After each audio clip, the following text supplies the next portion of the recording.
فضائل صدقات میں سے، تو شروع کرتے ہیں بسم اللہ الرحمن الرحیم۔ حضرت عمر رضی اللہ تعالیٰ عنہ نے حضرت ابو موسیٰ اشعری رضی اللہ کو لکھا کہ جلولہ کی باندیوں میں سے ایک باندی ان کے لیے خریدیں۔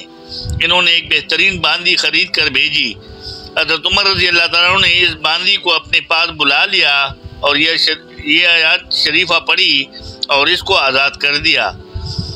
حضرت محمد بن منقدر رضی اللہ عنہ کہتے ہیں جب یہ آیت شریفہ نازل ہوئی تو حضرت زید بن حارثہ کے پاس ایک گھوڑا تھا جو ان کو اپنی ساری چیزوں میں سب سے زیادہ محبوب تھا۔ وہ اس کو لے کر حضور صلی اللہ علیہ وسلم کی خدمت میں حاضر ہوئے اور عرض کیا کہ یہ صدقہ ہے۔ حضور صلی اللہ علیہ وسلم نے اس کو قبول فرمایا اور لے کر ان کے صاحبزادے حضرت اسامہ رضی اللہ عنہ کو دے دیا۔ حضرت زید کے چہرے پر اس سے کچھ گرانی کے آثار ظاہر ہوئے کہ گھر ہی میں رہا، باپ کے بجائے بیٹے کا ہو گیا۔ حضور صلی اللہ علیہ وسلم نے ارشاد فرمایا کہ اللہ جل شانہ نے تمہارا صدقہ قبول کر لیا، یعنی تمہارا صدقہ ہو گیا۔ اب اس میں چاہے اس کو تمہارے بیٹے کو دوں یا کسی اور رشتہ دار کو یا اجنبی کو، اس لیے کہ تم تو بیٹے کو نہیں دے رہے جس سے خود غرضی کا شبہ ہو، تم تو مجھے دے چکے۔ اب مجھے اختیار ہے کہ میں جس کو دل چاہے دے دوں۔ قبیلہ بنی سلیم کے ایک شخص کہتے ہیں کہ ابو ذر غفاری رضی اللہ تعالیٰ عنہ زیدہ نام ایک گاؤں میں رہتے تھے۔ وہاں ان کے پاس اونٹ تھے اور ان کا چرانے والا ایک ضعیف آدمی تھا۔ میں بھی وہاں ان کے قریب ہی رہتا تھا۔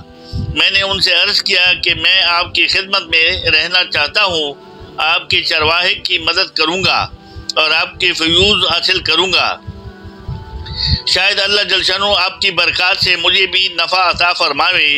حضرت ابو ذر رضی اللہ عنہ نے فرمایا میرا ساتھی وہ ہے، یعنی ایسا شخص کو میں اپنا ساتھی بنا سکتا ہوں جو میرا کہنا مانے۔ اگر تم اس کے لیے تیار ہو تو مضائقہ نہیں، ورنہ میرے ساتھ رہنے کا ارادہ نہ کرو۔ میں نے پوچھا کہ آپ کس چیز میں میری اطاعت چاہتے ہیں؟ فرمایا کہ جب میں کوئی چیز کسی کو دینے کے لیے مانگوں تو سب سے بہتر چھانٹ کر دو۔ میں نے قبول کر لیا اور ایک زمانہ تک ان کی خدمت میں رہا۔ ان کو معلوم ہوا کہ اس گھاٹ پر جو لوگ آباد ہیں ان کو تنگی ہے۔ مجھ سے فرمایا کہ ایک اونٹ میرے اونٹوں میں سے لاؤ۔ میں نے حسب وعدہ تلاش کیا تو ان میں سب سے بہترین ایک اونٹ نر تھا جو بہت سیدھا ہوا تھا، اس جیسا کوئی جانور ان میں نہیں تھا۔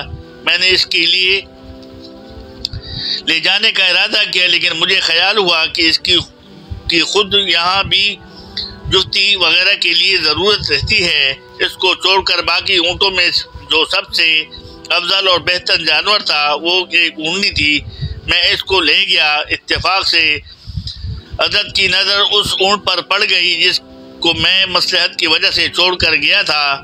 مجھ سے فرمانے لگے تم نے مجھ سے خیانت کی۔ میں تو سمجھ گیا اور اس اونٹنی کو واپس لا کر اونٹ لے گیا۔ حاضرین مسجد میں سے مخاطب ہو کر فرمایا کہ دو آدمی ایسے چاہیے جو ایک ثواب کا کام کرے۔ دو شخصوں نے اپنے آپ کو پیش کیا کہ ہم حاضر ہیں۔ فرمایا اگر میں تمہیں فی قدر نہ ہو تو اس اونٹ کو ذبح کر کے اس کے گوشت کے اتنے ٹکڑے کیے جائیں جتنے گھر اس گھاٹ پر آباد ہے، اور یہ سب گھر والوں میں ایک ایک ٹکڑا اس کو گوشت کا پہنچا دیا جائے، اور میرا گھر بھی انہی میں شمار کیا جائے، اور اس میں بھی اتنا ہی دیا جائے جتنا اور گھروں میں دیا جاتا ہے، نہ زیادہ نہ دیا جائے۔ ان دونوں حضرات نے قبول کیا اور تعمیل ارشاد کر دی۔ جب اس سے فارغ ہو گئے تو مجھے بلایا اور فرمایا کہ مجھے یہ معلوم نہ ہو سکا کہ تم میرے اس وعدے کی جو شروع میں ہوا تھا بھول گئے تھے، تب میں معذور سمجھتا ہوں، یا تم نے باوجود یاد ہونے کے اس کو پسے پش ڈال دیا۔ میں نے عرض کیا کہ میں بھولا نہیں تھا، مجھے وہ یاد تھا، لیکن جب میں نے تلاش کیا اور یہ اونٹ سب سے افضل ملا تو مجھے آپ کی ضرورت کا خیال پیدا ہوا کہ آپ کو خود اس کی ضرورت ہے۔ فرمانے لگے کہ میں میری ضرورت کی وجہ سے چھوڑا تھا۔ میں نے عرض کیا کہ میں اسی وجہ سے چھوڑا تھا۔ فرمانے لگے کہ میں اپنی ضرورت کا وقت بتاؤں؟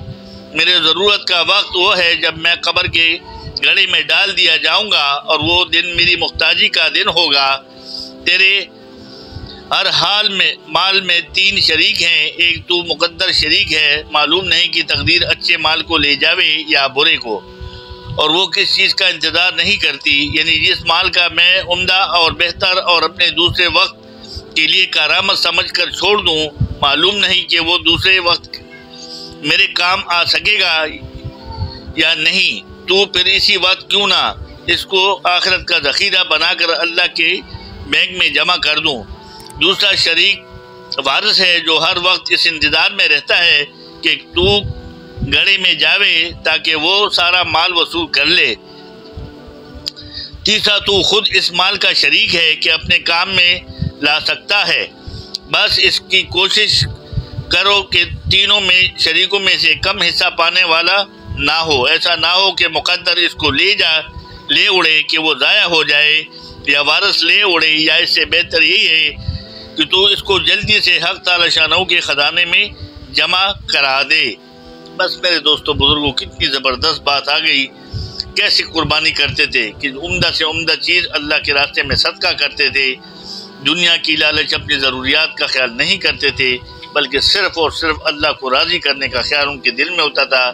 ایک آیات کی جو بتایا ترجمہ میں نے، تو دیکھو کتنی زبردست صحابہ نے کس طریقے سے ان پر عمل کیا۔ اللہ پاک ہمیں بھی ان کے نقش قدم پر چلنے کی توفیق عطا فرمائے۔